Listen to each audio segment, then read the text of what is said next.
Menguranyo tira urang wate ge pilih lakon anak ge pu kalan telefon.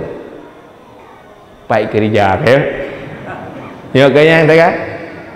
Hana kita tanya Pak Ibu. Ya ada kita ya.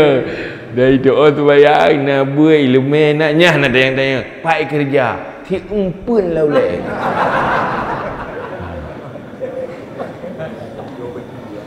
Cukup bahaya menyo hana ampun, hana merasa bahaya menyo hana ilmu, hana tabi ilmu ke anu.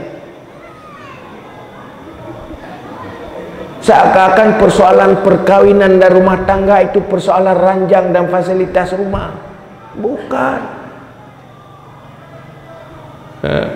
Saya berkahwin tinggal je membayang oleh tempat empun empu. Iya, tok membayang. Enggak begitu orang beriman.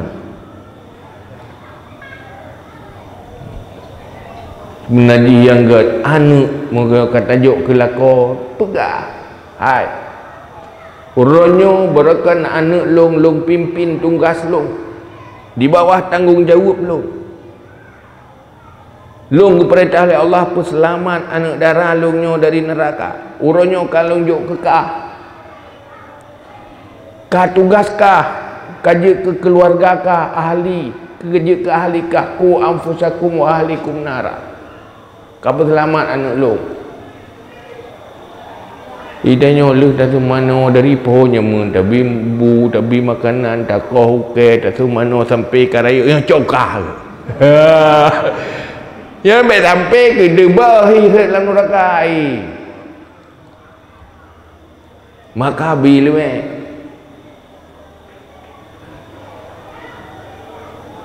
dia nak tinggal dia kena bangga dia pai kerja. Oh jabat eselon umpun tip umpung bere bangga dia.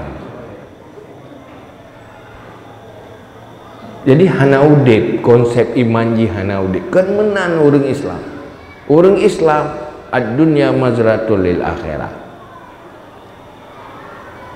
Udip yang sukses apabila perjalanan usyurga. Butuh makan, ya. Butuh minum, ya. Butuh pakaian, ya. Tapi semuanya tidak ada arti kalau tidak ada iman, tidak ada agama.